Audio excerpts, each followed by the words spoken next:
Buenos días.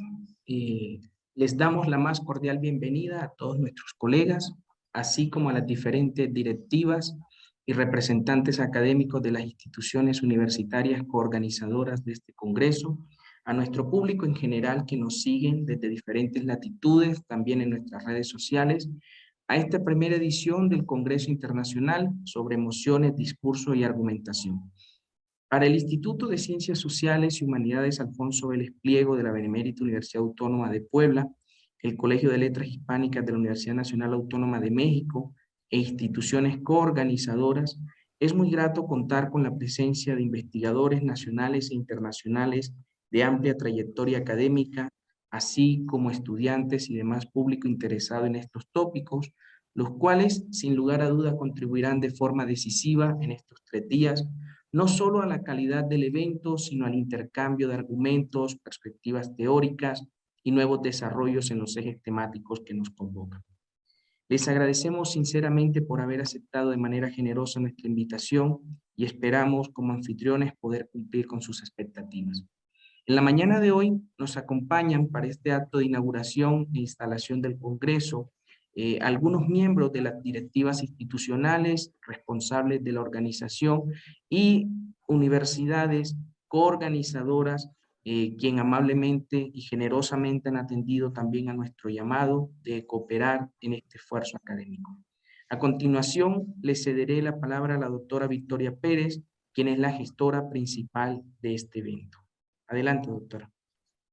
Muchas gracias, Nino. Buenos días, estimados compañeros, amigos, nuestro apreciable auditorio que nos sigue a través de la plataforma de Zoom y de otras redes sociales, estimados autoridades que nos acompañan en esta ceremonia de inauguración. Como ya comentaba maestro Nino Rosanía Mazas, este congreso fue pensado a partir de 3 inquietudes principales que hemos tenido entre la doctora Karen Cárdenas, el maestro Nino Rosanía y su servidora Victoria Pérez. La primera que tiene que ver con la gran cantidad y calidad de presentaciones que hemos observado en el último Congreso Internacional de ALET. Decidimos que en el posgrado de ciencias, en nuestro posgrado de ciencias del lenguaje, estos temas no encuentran un abordaje, digamos, apropiado. Entonces, para profundizar en ello, radica una de las razones. La segunda tiene que ver con un proyecto de investigación que varios profesores de nuestro posgrado tienen a través de la WIEP. Y la tercera y la última es el deseo, digamos, de organizar este espacio para unir a las personas que desde hace mucho tiempo llevan trabajando este tema. Como comento, el propósito del Congreso es reunir a los investigadores del campo de argumentación, emoción y analistas del discurso con el fin de conocer, difundir, discutir y poner en común los avances teóricos, analíticos, empíricos y prácticos de los estudios de la argumentación e emociones en sus diferentes expresiones a través de espacios de socialización académica como plenarias, mesas temáticas y ponencias individuales. En esta primera ocasión, contamos con las conferencias magistrales que van a ser impartidas por los investigadores reconocidos en el tema como Julieta Aydar, de la Escuela Nacional de Antropología e Historia de México, Michael Hilbert, de la Universidad York de Canadá, Cristian Santibáñez Yáñez, de la Universidad Católica de Santísima Concepción, esto es en Chile, María Laura Pardo, de la Universidad de Buenos Aires, de Argentina. A todos ellos, como comentaba maestro Nino Rosanía, nuestro agradecimiento por haber aceptado esta invitación y por compartir los resultados de sus investigaciones. Nuestra gratitud también para todos los participantes nacionales e internacionales, los miembros del comité organizador y el científico que con su labor y dedicación garantizaron la calidad de este encuentro académico. Cabe mencionar que previo al Congreso hemos organizado un taller que se llevó a cabo a lo largo de 5 horas y que fue impartido por los doctores reconocidos en el área de estudios discursivos sobre emociones. Me refiero al profesor Lachlan Mackenzie de la Universidad de Ámsterdam y la doctora Laura Alba Juez de la Universidad Nacional de Educación a Distancia de Madrid. Y espero que, como para mí, para todos los participantes en este encuentro, este taller fue muy provechoso. Además, y para seguir con nuestro programa de esta ceremonia de inauguración, me da mucho, tengo mucho honor, digamos, y me da mucho gusto saludar aquí al doctor Patrick Charadot, quien muy amablemente también aceptó la invitación para participar en esa ceremonia y nos ha preparado una breve intervención. Doctor Patrick, bienvenido una vez más y usted tiene la palabra. Muchas gracias. Espero que, bueno, primero, buenos días a todas y todos, sabiendo que allá en México es hora de mañana, cuando aquí es hora por la tarde. Y espero que todas y todos vayan bien, a pesar de las vicisitudes que hemos atravesado durante un par de años, que precisamente ha solicitado nuestras emociones. Así que va a ser una oportunidad para poder hablar de este tema. No sé si empiezo la presentación ahora. Sí, por favor. Bueno, entonces voy a compartir. Entonces voy a hacer una breve presentación de cómo se puede analizar las emociones desde el punto de vista discursivo, porque ustedes saben muy bien que las emociones es un objeto de estudio de varias disciplinas, como la psicología, la sociología, la antropología, etc. Entonces, brevemente les voy a dar unos rasgos de la manera de abordar esa cuestión de emociones a través del lenguaje. Entonces, primero vamos a ver en qué consiste la problemática de las emociones, abarcando varias disciplinas, y qué es lo que se debe o puede analizar en ese aspecto. Ahí trataremos un tema particular que es la cuestión de las emociones colectivas.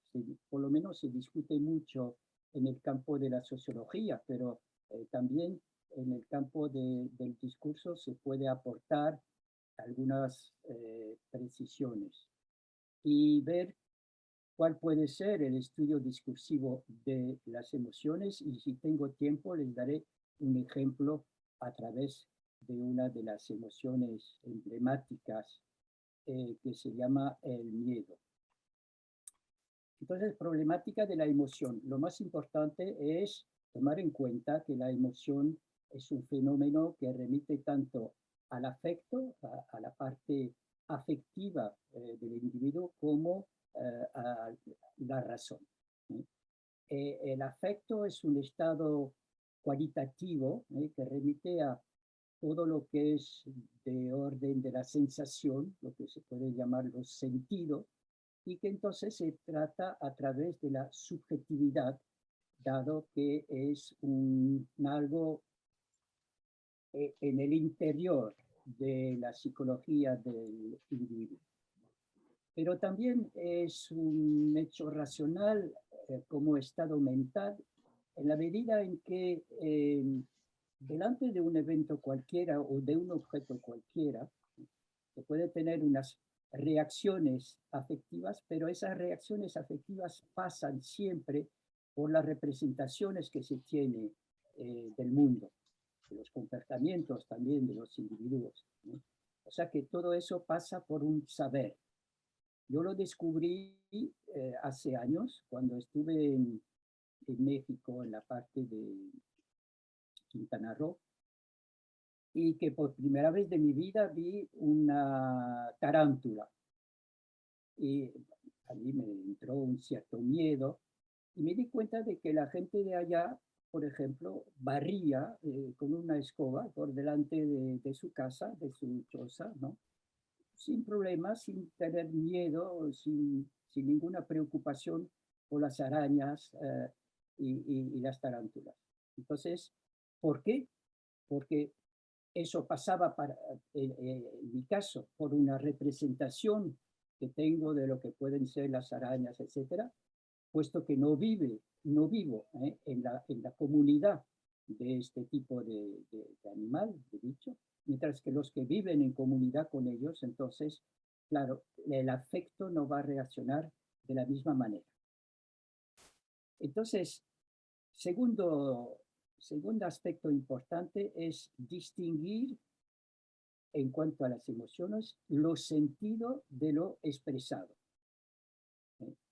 Los sentidos es la psicología que lo estudia, de manera más o menos experimental para intentar ver cómo funcionan las sensaciones, las reacciones de los individuos en ciertas situaciones.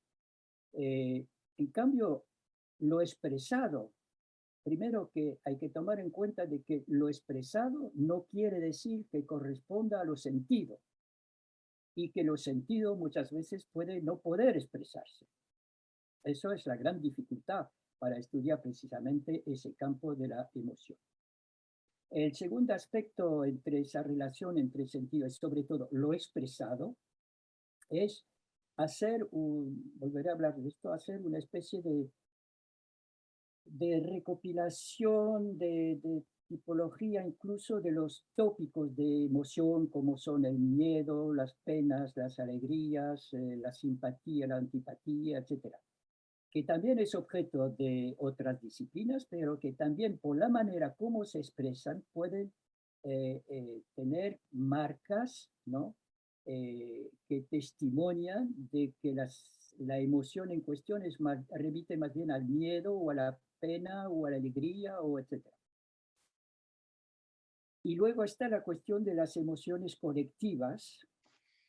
El sociólogo como Durkheim, dice que la emoción colectiva es el garante de la cohesión social. Es en la medida en que se puede compartir emociones en un grupo que tiene ese papel de cohesión social. Y Mauss, el otro sociólogo Mauss, dice que constituye al mismo tiempo un sentimiento de pertenencia. Eso lo sabemos todos, ¿no? Porque a pesar de que queremos remitir a nuestra identidad propia, sabemos que nuestra identidad pasa siempre por la pertenencia a un grupo, y entonces todo lo que remite a los sentimientos, al afecto, etcétera, también se comparte en el interior de un grupo. Y luego que finalmente la emoción puede ser un signo de reconocimiento de una opinión colectiva que hace hasta el punto de que puede erigirse en una regla moral, y una regla moral que puede llevar a imaginar unas sanciones según el tipo de emoción que se expresa. Y entonces la cuestión de emoción colectiva pasa por la pregunta, y que es una pregunta lingüística: ¿quién es ese nosotros? Cuando decimos nosotros. Y entonces eso lo estuve discutiendo con sociólogos que no pensaban que los lingüistas, la gente trabajando con el lenguaje, podían aportar una particularidad. Y esa particularidad es tomar en cuenta de que el nosotros no es un plural ni una pluralidad anónima. Quiero decir con eso que cuando se dice nosotros, es un individuo solo que habla. O sea que es un yo que habla por nosotros. Entonces nosotros no es nada más que un ser de habla, no es nada más que un ser lingüístico, cuando el yo es al mismo tiempo un ser lingüístico y un ser social, psicológico, de carne y hueso, si se puede decir así. Entonces se debe tomar en cuenta de que el nosotros es siempre un ser de ficción construido a través de un acto de lenguaje. Eso se ve siempre que cuando en Francia hubo ese acto de terroristas contra el periódico Charlie Hebdo, toda la gente se puso a decir, todos somos Charlie. Entonces, ¿quién es ese todos somos Charlie? Es un nosotros, o sea, cada individuo dice, todos somos, pero se construye al mismo tiempo un ser de ficción, que la ficción puede tener realidad, un ser de ficción como si existiera una voz, una boca incluso colectiva. Después, en cuestión a las emociones colectivas, está la cuestión de cómo se puede compartir las emociones. Entonces, allí lo voy a recorrer brevemente, pero hay una reflexión interesante e interdisciplinaridad con los sociólogos, que consiste en decir que se puede compartir una emoción infraesencia por un acto de contagio. Por ejemplo, es lo que los aficionados que van a un partido de fútbol, por ejemplo, comparten una misma emoción. Entonces, eso es una emoción compartida en presencia. O también se puede compartir después del evento, cuando se hacen conmemoraciones. Las conmemoraciones es un momento de compartir una emoción, remitiendo, recordando el evento que existió en un pasado. Luego existe una posibilidad, eso ya es más curioso, pero sí, de compartir in absencia. O sea, imaginando que existe una comunidad virtual de individuos separados. Por ejemplo, cuando hay eventos internacionales y que pueden provocar en la gente de países distintos, etcétera, una emoción, un mismo tipo de emoción o de compasión, por ejemplo, a pesar de que no se ha vivido y no se ha visto en presencia. Les doy inmediatamente, les muestro esa imagen, que no sé si la vieron, pero supongo que sí, ese pequeño niño que fue encuentro en las playas de Turquía, víctima de los fenómenos de migración, y que fue una imagen que circuló en todo el mundo entero. Entonces se puede suponer que gente en varios países y lugares del mundo compartieron esa emoción.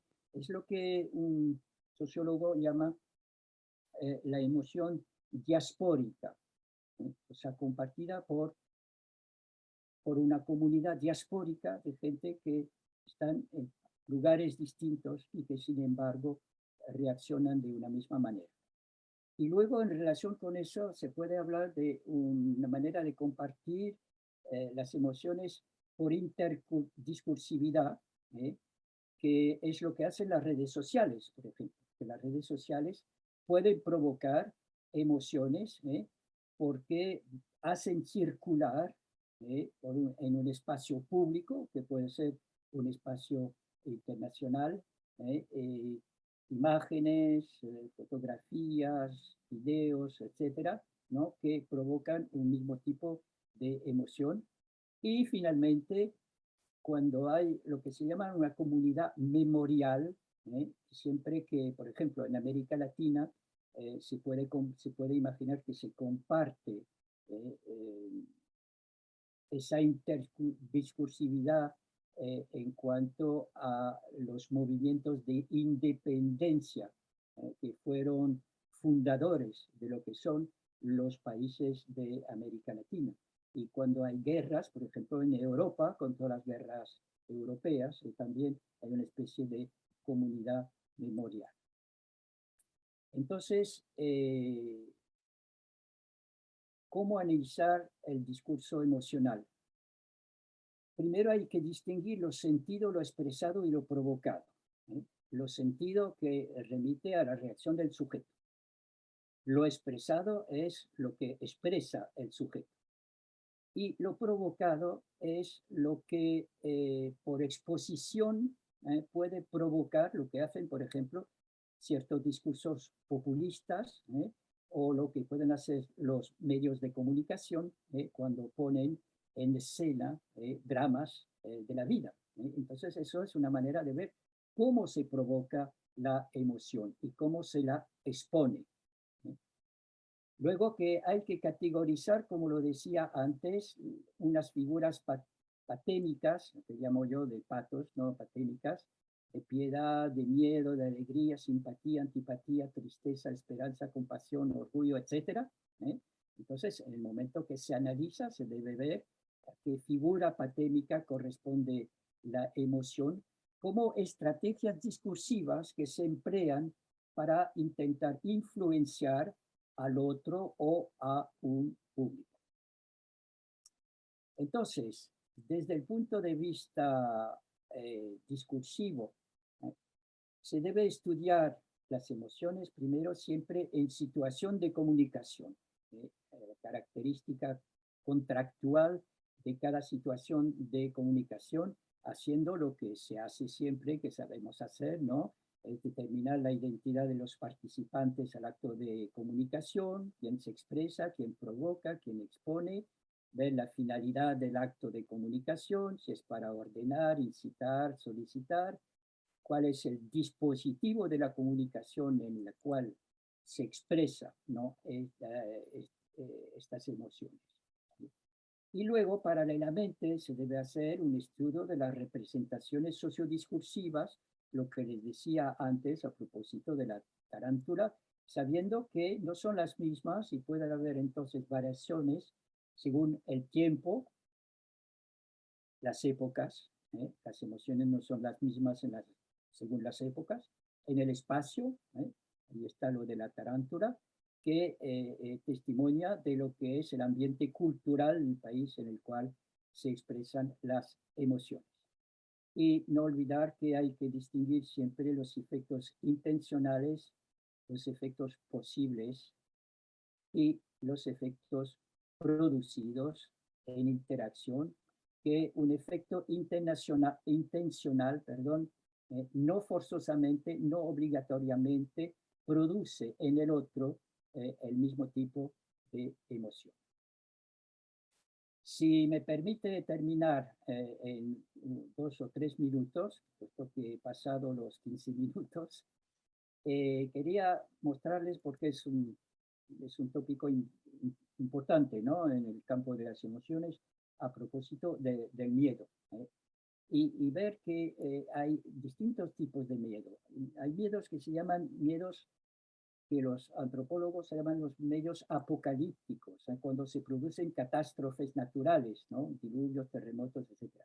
Entonces hay discursos que dicen que es por castigo de Dios, que por el comportamiento de los seres humanos, Dios castiga a los seres humanos por no haberse comportado como hace falta. Y eso remite a toda la tradición del mundo del pecado y de la culpa original. Es algo como lo tiene bien merecido. Los hombres, o sea, pueden ver todos los escritos a ese propósito, incluso en el pasado, en los tiempos de la peste, y actualmente la pandemia. Se sabe que en Estados Unidos los partidarios de Trump, por ejemplo, decían que no solamente el virus era castigo de Dios, y eso demuestra que solo Dios nos puede, o Jesús nos puede salvar. Y si no es Dios, es por venganza de la naturaleza, la Gaia, la naturaleza, que se revela, que se venga, y que eso, el razonamiento se centra en un mundo más bien panteísta, diciendo que finalmente es justicia. Y también se puede considerar que es por fatalidad, que es la versión profana y pagana del castigo de Dios, porque la fatalidad es que no se sabe cuándo se va a producir y que sin embargo se puede observar por repeticiones cíclicas, pero sin poder prever. Ya llegará, es así. Luego hay también miedos por predicción, y entonces estos son los que más hay que estudiar, porque siempre se ve, los discursos dicen que culpan a la acción humana. Por ejemplo, ustedes pueden recordar con el virus todo lo que en su inicio, el hecho de que se decía que los culpables eran los chinos por un laboratorio en China, etc. Entonces pasa lo mismo con lo nuclear y con la cuestión del calentamiento del planeta. Y también puede ser debido a la tecnología, o sea que es el ser humano que se quiere convertir en un dios, transformando completamente el mundo por su tecnología, que es el miedo de la mecanización por cosas de robotización, de vigilancia, etcétera, que hace que el individuo ya no puede ser libre porque siempre es vigilado. Y lo que se ve a través de la política con los medios ideológicos, de la globalización, las invasiones, las migraciones, etcétera. Es un discurso que dice eso va a suceder de manera ineluctable. Y terminaré con medios sociales porque son muy importantes, no solamente en el discurso político. El hecho de que son miedos, temores que afectan a la identidad de los individuos. La amenaza de desidentificación por las inmigraciones que hacen perder la identidad de estirpe, quizá no sea tan vigente en América Latina por ser un continente de tradición de inmigración, pero en Europa, por ejemplo, es muy importante. Amenaza de desidentificación por el desempleo, pero el desempleo no solo económicamente, sino porque hace perder la dignidad del individuo. Y por el mundo global, que hace perder la identidad nacional, ese famoso nosotros nacional. También amenaza de desclasificación social por la misma globalización, desclasificación económica, a pesar de que cuando la clase media, por ejemplo, va perdiendo poder adquisitivo, entonces tiene sensación de desclasificación social. Y finalmente, el miedo por la inseguridad que amenaza la integridad de los individuos. Y la responsabilidad que pueden tener los medios y otras redes sociales que ponen en escena un espectáculo de eventos dramáticos y que anuncian los peligros por acontecer.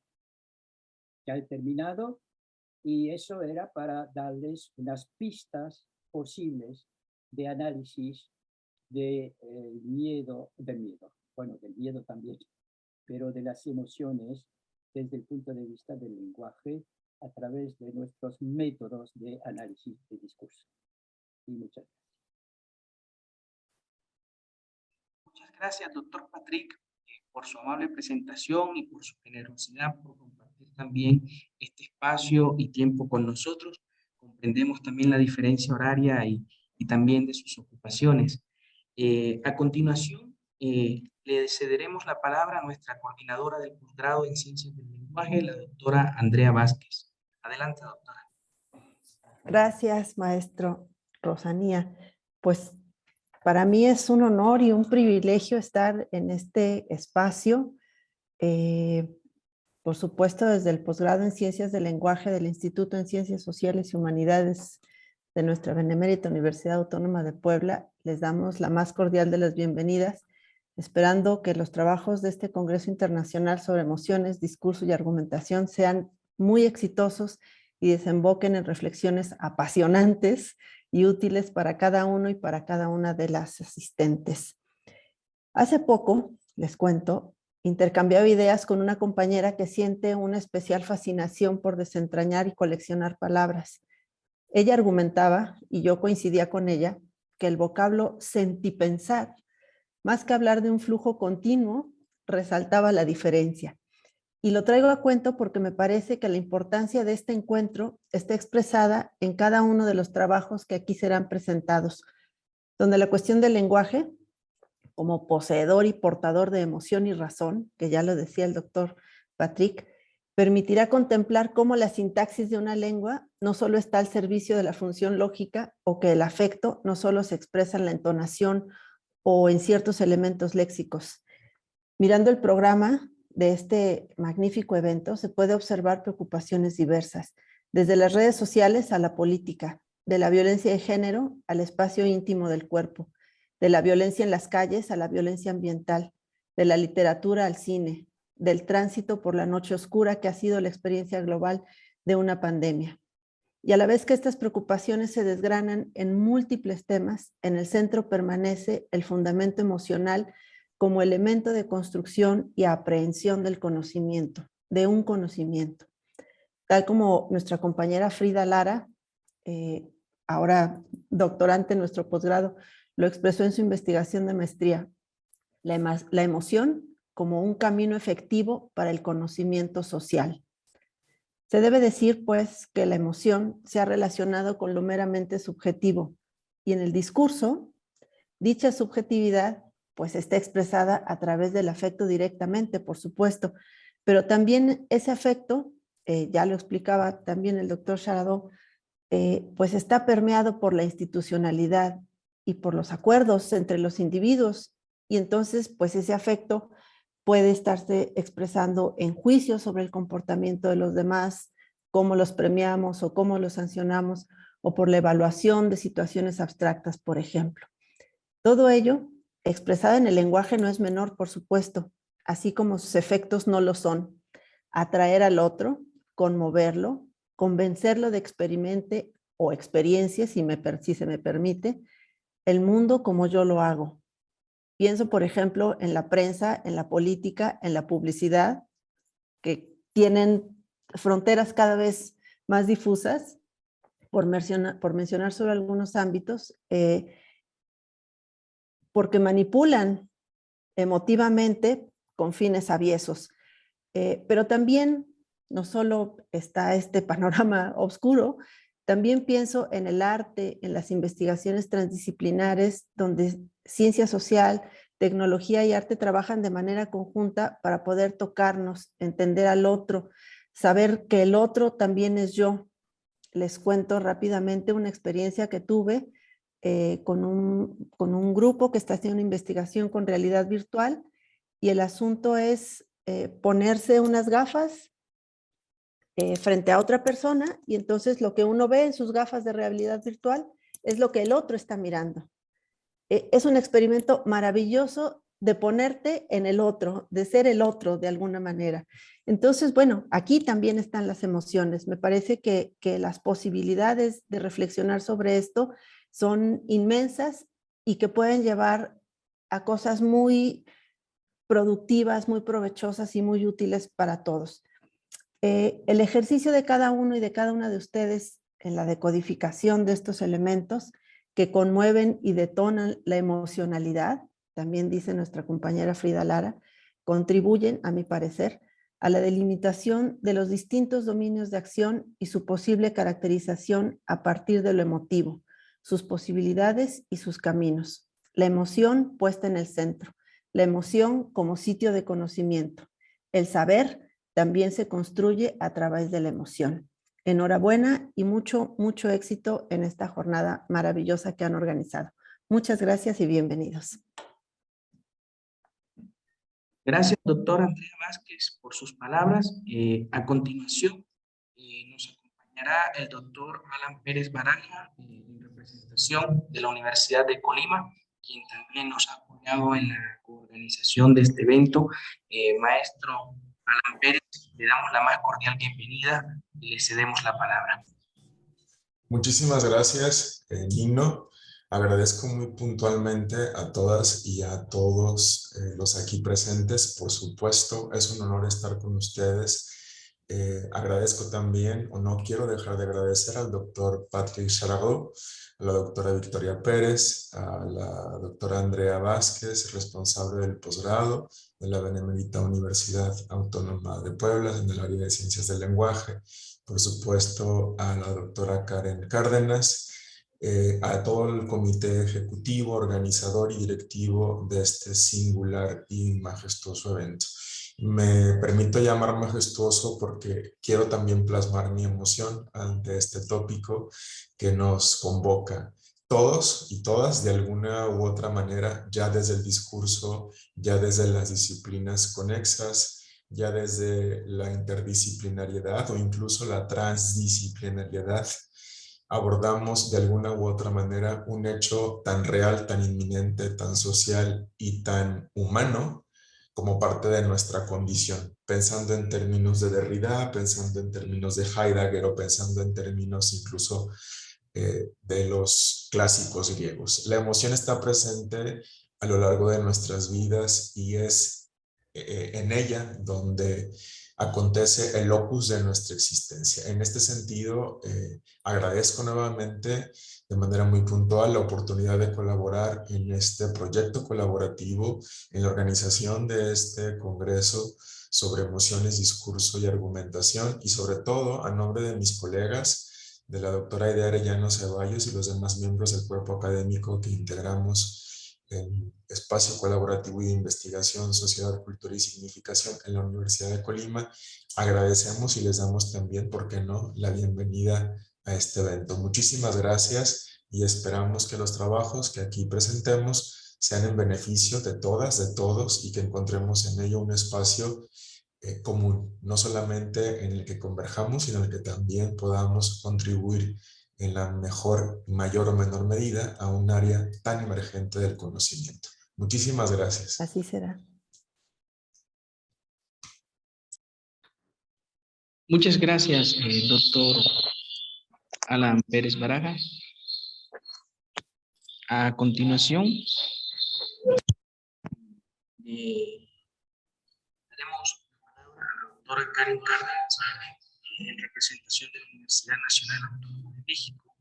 Y por último, contamos, nos honra con su presencia el doctor Giuseppe Lomuto, quien es el director del Instituto de Ciencias Sociales y Humanidades Alfonso Vélez Pliego, para que podamos instalar formalmente el evento. Doctora Karen Cárdenas, le cedemos la palabra y posteriormente a nuestro querido director, el doctor Giuseppe Lomuto.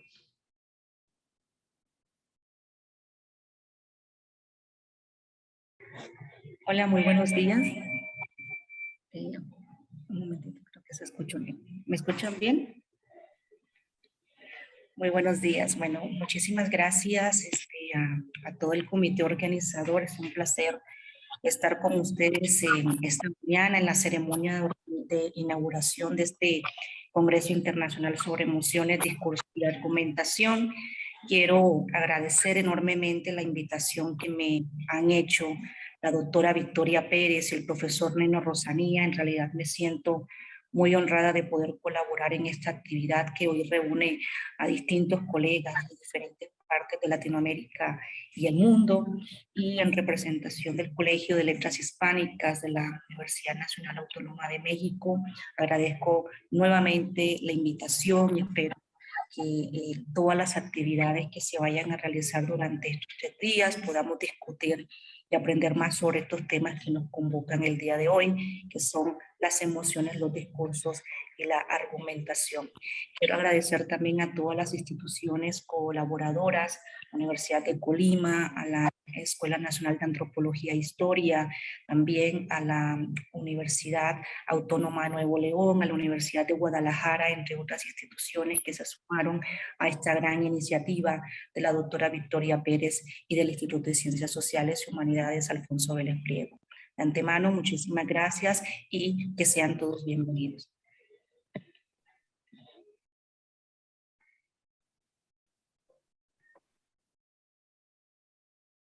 Muchas gracias, doctora Cárdenas. A continuación, le damos la palabra al doctor Giuseppe Lobato. ¿Qué tal? Buenos días a todas y a todas. Es un gran honor verlos aquí, aunque sea por pantalla. Saludo a la doctora Victoria Pérez, a la doctora Andrea Vázquez, al doctor Patrick Charadau, a todos, a Nino, a la doctora Cárdenas, a todos los colegas que siempre están presentes en estos eventos. Este es un evento muy importante. Los que me han precedido justamente han dicho lo emocionante, lo interesante de que va a ser este importante evento internacional. Y bueno, a mí no quiero quitarle mucho tiempo, no me resta nada más que siendo las 10:15, inaugurar este Congreso Internacional sobre Emociones, Discurso y Argumentación, que se desarrollará en los días 11, 12 y 13 de mayo de este 2022. Y les deseo el mayor de los éxitos y nada más concluir que cuentan con todo el apoyo del Instituto de Ciencias Sociales y Humanidades Alfonso Vélez Pliego, por lo que se necesita para publicar los resultados. Saben que nosotros estamos muy agradecidos con todos los colegas que cada día trabajan en sus ejes de investigación y siempre va a haber este apoyo importante para la difusión de estos trabajos. Muchísimas gracias y que tengan éxito en su congreso. Muchísimas gracias, doctor Giuseppe. Con esto damos por instalado formalmente nuestro evento. Los invitamos en los siguientes minutos a la conferencia de apertura a cargo de la doctora Julieta Haidar de la Escuela Nacional de Antropología e Historia.